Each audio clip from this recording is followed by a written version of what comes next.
Ford with us from the University of Manchester, an expert on the UK Independence Party. Rob, this result, was it good for Labour or bad for UKIP? I'd say a little bit of both, actually. It was definitely a lot better than expected going into this result, and expectations are clearly very important because this is being treated as a massive win for the Labour Party. It's actually pretty much in line with the kind of by-election results that Ed Miliband saw early in his leadership, and on the other side of the aisle that William Hague and Ian Duncan Smith saw in theirs. But the expectation was Labour would drop sharply. They didn't. That definitely takes a lot of heat off the national leadership.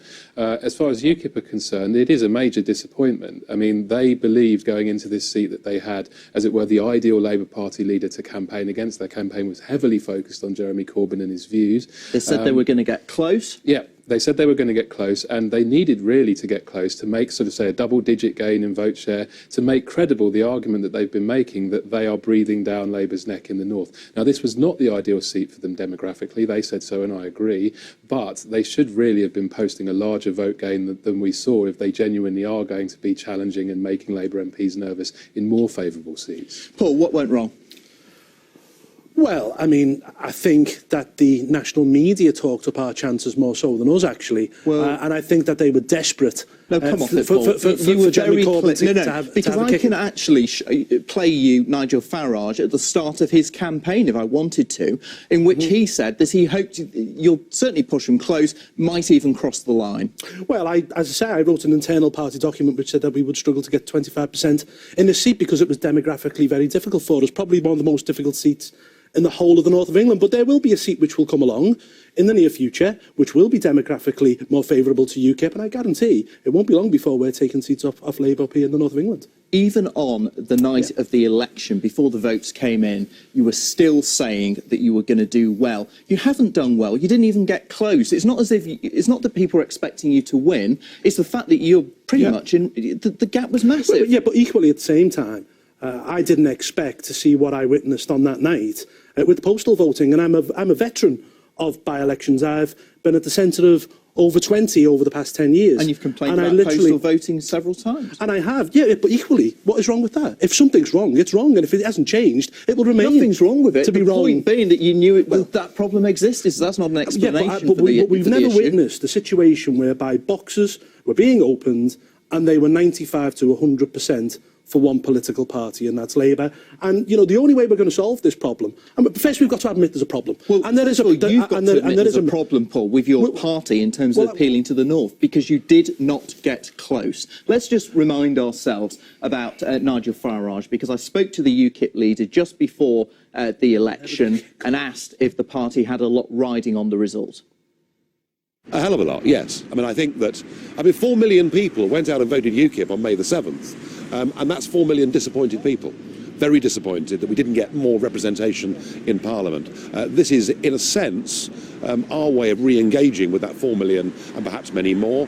And I genuinely think that in the north of England, from Labour, we've got huge potential, and I believe we'll show that with the result here on Thursday. And, of course, that didn't happen. A hell of a lot riding on it, in his words. Yeah, a hell of a lot to stay in the game. And we've stayed in the game, and in the long term, politics is going to come onto our turf with the EU referendum. But equally, I do want to say this, and I will go back time and time again. Our electoral system with postal voting on demand is broken. It allows for rotten wards. And we've seen it in Tower Hamlets, we've seen it in Birmingham, we've seen it in Slough. And actually, and I'm going to say this, and it might be politically incorrect to say it, they are predominantly wards which are South Asian, okay? And what we're doing is we're importing an alien form of electoral practice, which might go down well in Dakar, might go down well in Karachi, but it has no place in our political system. Do you want to pick up on that? I just think that's just profoundly offensive, and it's no wonder then that it's no wonder then that people aren't voting for UKIP. It's the truth. All you've got to offer is to accuse people and the system that represents them of being bent every time you fail to make the case. The Electoral Commission last year. The Electoral Commission said so last year. Has UKIP made an official complaint about what happened in Oldham? We'll be looking at the evidence tomorrow at our National Executive Committee. Sorry, Paul, you just made a really serious accusation, not just about politics, but actually about people and the way that people behaved in Oldham certain communities in recent weeks. There is a problem, and yet you haven't even made an official complaint. It tells me there is a problem with postal voting fraud in communities. It tells me that you absolutely in certain have communities, nothing the Electoral to offer Commission to the electorate. said so last year. And yet you haven't made an official complaint. You've got absolutely nothing to offer to the electorate. Well, we'll see if we make and an that's official what complaint. became really apparent during the course of this by-election. That the campaign that Nigel Farage was just talking about was based on attacking Jeremy Corbyn, attacking Jim McMahon, who's a well-liked and well-respected figure in Oldham. And you weren't attacking our candidates. You weren't putting out leaflets in UKIP colours. Hold on a second, because Lisa, I do want to pick you up on this postal vote issue, because while Paul might be exaggerating the extent of the problem, there is an issue there. I'm not exaggerating. And that has been explained by the Electoral Commission before. And why don't we tighten up on postal votes? Well, I think that's right. I mean, one of the things that has come up through many, many elections and by-elections is that we need to make sure that people aren't open to abuse or manipulation, particularly where they don't understand the electoral system particularly well. We need to make sure that that happens, particularly for older communities as well. But, you know, if there is a problem that UKIP has evidence of, then they should make a complaint to the Electoral Commission, who would be able to investigate it. And as I understand it, they've done absolutely nothing of the sort. The truth is, they fought a poor campaign with a candidate who wasn't from the area and didn't know anything about the issue. And at the end of the day, Labour has a strong track record of delivering for people in Oldham, and that's why we did so well in this by-election. Just to stick with the issue of postal votes for a second, the victims here are the Asian voters themselves who may be being put under pressure to vote in a certain way. It's not UKIP that are the victims, it's the Asian voters themselves. And on that basis, why isn't more being done to tighten up on this and say you don't need a postal vote unless you actually need one? Otherwise, you can use the secret ballot. Look, I don't think we should deny people postal votes based on their ethnic background. I think we should be making sure that people have the tools they need to navigate our democracy. And if there is any evidence... hang on a minute, Arif. Hang on a minute. I'm being heckled from both sides.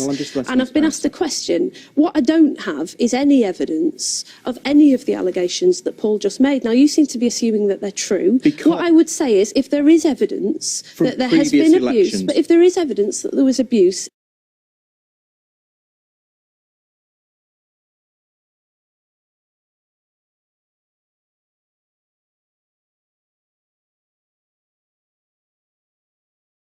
in this by-election, then a complaint ought to be made and it ought to be investigated. I just think it's bizarre that a political party that said that it was a referendum on Jeremy Corbyn, who've done so badly as a consequence, are now trying to claim that the reason that they lost was because of abuse in the electoral system, and yet they won't make a complaint about it. Well, the other thing is... It makes no sense at all. You hang on, Paul, because the reality is this.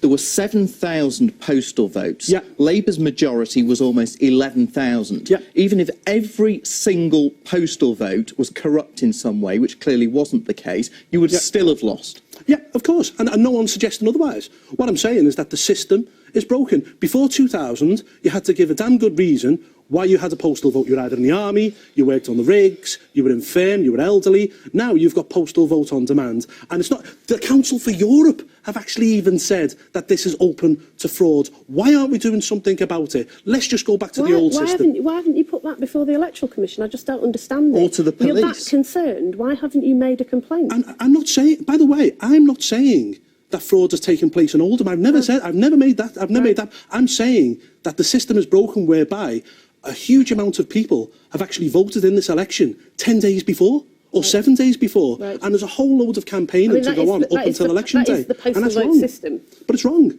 OK, Rob, what does this say about Jeremy Corbyn? Is it a vote of confidence in the Labour leader? Well, I wouldn't read too much into it in terms of views of Jeremy Corbyn. As I said, several other leaders did very well in early by-elections, did not go on to do so well in other broader electoral contests. What is clear is that there isn't a major Corbyn problem in a seat like Oldham. His vote went up. The Labour vote was very, very solid. And equally... He's not as toxic as UKIP assumed. No, he's not as toxic as UKIP, and indeed many in the national media assumed he might be. But equally, it may be the case that many voters who do have reservations about Jeremy Corbyn perhaps aren't at present willing to consider voting for UKIP as an alternative means of expressing their concerns. Is it a vote of confidence in the Labour leader? Well, I think what it shows is that where you have a very strong local candidate, where you have a party that is doubling its membership and is now the largest political party in the UK, that is talking about doing politics differently, and where you have an MP with a track record like Michael Meacher, that people understand that Labour is delivering for them. What I would say is that I think every parliamentary seat is different. We saw it at the last election. This was a great result for us in Oldham, make no mistake about it. Doesn't mean you can replicate it everywhere in the country, but what we do know is that what we can replicate is to have really good candidates working hand in hand with the National Party to mobilise, to organise and to get the vote out. That's what we did in Oldham, and if we do that elsewhere, I think we'll do well. Do you regret branding Jeremy Corbyn as security threat, basing so much of your campaign on him? Do you know what actually worked for Labour? And I was saying to Lisa earlier on the day, what worked on doorsteps is that people actually warmed to Jeremy Corbyn's principled stand over the bombing of Syria, and many people believe that he got absolutely right, and I actually believe Jeremy Corbyn's got this right and that we were wrong to vote in favour of bombing Syria. You didn't frankly have the balls to put country before party.